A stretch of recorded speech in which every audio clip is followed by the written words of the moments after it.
Hi అండి అందరికీ welcome to Ammu kitchen world. అందరూ ఎలా ఉన్నారండి? నేనైతే చాలా బాగున్నానండి. మీరందరూ కూడా బాగుండాలని ఆ భగవంతుని నేను మనస్ఫూర్తిగా కోరుకుంటున్నానండి. ఈరోజు మన వ్యూయర్స్ కోసం నేను గోంగూర పచ్చిరొయ్యల కూర వండుదామని చెప్పేసి ఇలా మీ ముందుకు వచ్చానండి. ఈ గోంగూర పచ్చిరొయ్యల కూర ఏ విధంగా వండాలి, అలాగే దీనికి కావాల్సిన ఇంగ్రీడియంట్స్ ఏంటో మీకు ఈ వీడియోలో క్లియర్ కట్గా చూపిస్తానండి. నాలాగా మీరు కూడా ఒకసారి ట్రై చేయండి. చాలా అంటే చాలా టేస్టీగా ఉంటుందండి. మరెందుకండి ఆలస్యం, వీడియోలోకి వెళ్ళిపోదాము. ముందుగా వీటికి కావాల్సిన ఇంగ్రీడియంట్స్ పచ్చిరొయ్యలు, అలాగే క్లీన్గా కడిగి పెట్టుకున్న గోంగూర, పొడుగా కట్ చేసి పెట్టుకున్న టమాటా ముక్కలు, 2 ఉల్లిపాయలు చిన్నగా కట్ చేసుకొని పెట్టుకోవాలండి. అలాగే పచ్చిమిరపకాయ ముక్కలు, కరివేపాకు, కొత్తిమీర, కొద్దిగా పసుపు, ఉప్పు, కారం, మసాలా, అల్లం వెల్లుల్లి పేస్ట్, పొడుగా కట్ చేసుకున్న పచ్చిమిరపకాయలు. ముందుగా ఈ రొయ్యల్లోకి మనము కొద్దిగా సాల్ట్ని, పసుపుని యాడ్ చేసుకొని క్లీన్ చేసుకొని పక్కన పెట్టుకోవాలండి.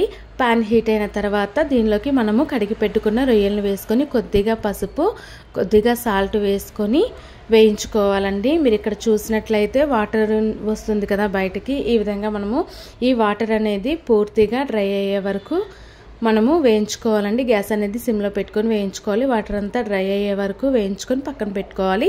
ఇప్పుడు వేరే ప్యాన్లోకి మనము కడిగి పెట్టుకున్న గోంగూరను వేసుకోవాలండి. ఈ గోంగూరతో పాటు పొడుగా కట్ చేసుకున్న టమాటా ముక్కల్ని కూడా యాడ్ చేసుకోవాలి. అలాగే పచ్చిమిరపకాయలు కూడా కట్ చేసి పెట్టుకున్నాం కదా, దీన్ని కూడా వేసుకొని మనము ఆయిల్ ఏమి వేయకుండా ఉడికించుకోవాలండి. చూసారు కదా, ఈ విధంగా ఉడికేటప్పుడు మనము స్టవ్ ఆఫ్ చేసేసుకొని మిక్సీ జార్లోకి వేసుకొని మిక్సీ చేసి పక్కన పెట్టుకోవాలండి. ఇప్పుడు వేరే ప్యాన్లోకి ఆయిల్ హీట్ అయిన తర్వాత కొద్దిగా జీలకర్ర, అలాగే కట్ చేసి పెట్టుకున్న ఉల్లిపాయ ముక్కలను కూడా వేసుకోవాలండి. దీనిలోకి మనము పచ్చిమిరపకాయ ముక్కలను కూడా వేసుకోవాలి. కొద్దిగా కరివేపాకును కూడా యాడ్ చేసుకోవాలండి.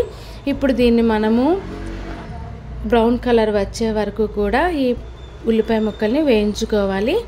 దీనిలోకి మనము కొద్దిగా అల్లం వెల్లుల్లి పేస్ట్ను కూడా యాడ్ చేసుకోవాలి.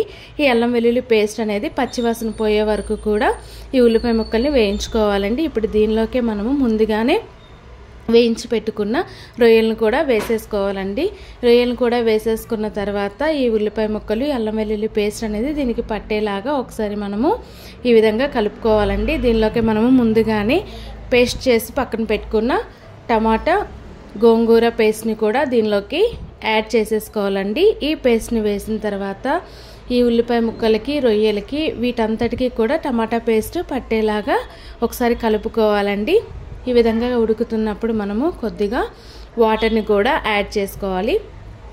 వాటర్ యాడ్ చేసిన తర్వాత దీనిలోకి కొద్దిగా పసుపు, అలాగే సాల్ట్ని కూడా యాడ్ చేసుకోవాలి. సాల్ట్ అనేది మనము రొయ్యలను వేయించేటప్పుడు కూడా వేసుకున్నాం కాబట్టి కొద్దిగా చూసుకొని టేస్ట్కి తగ్గట్టు వేసుకోవాలండి.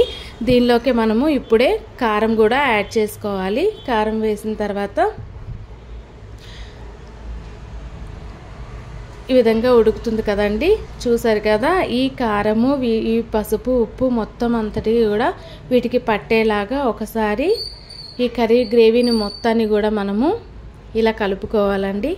కలుపుకున్న తర్వాత దీన్ని ఒకసారి గ్యాస్ అనేది సిమ్లో పెట్టుకొని మూత పెట్టుకొని ఉడికించుకోవాలండి. ఇక్కడ మీరు చూసినట్లయితే ఈ విధంగా ఉడుకుతుంది కదా, ఈ టైంలో మనము కొద్దిగా గరం మసాలా కూడా వేసుకోవాలండి. దాని తర్వాత చివర్లో కొత్తిమీరను కూడా యాడ్ చేసేసుకోవాలి. అంతేనండి, కర్రీ రెడీ అయిపోయినట్టే.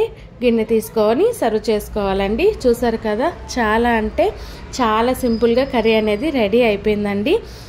మరెందుకండి ఆలస్యం, మీరు కూడా నాలాగా ట్రై చేయండి. చాలా అంటే చాలా టేస్టీగా ఉంటుంది. చాలా సింపుల్గా కూడా చేసుకోవచ్చండి.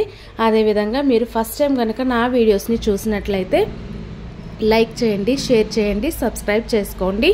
మీకు ఏదైనా రెసిపీ తయారీ విధానం కావాలనుకుంటే కామెంట్ సెక్షన్లో కామెంట్ చేయండి ఫ్రెండ్స్. మరెందుకండి ఆలస్యం, ఈ 4 ఇంగ్రీడియంట్స్తో మనము ఇంట్లోనే హోటల్ స్టైల్ సింపుల్ అండ్ టేస్టీగా కూడా మనము ఈ గోంగూర పచ్చిరొయ్యల కూర అనేది మనము తయారు చేసుకోవచ్చండి.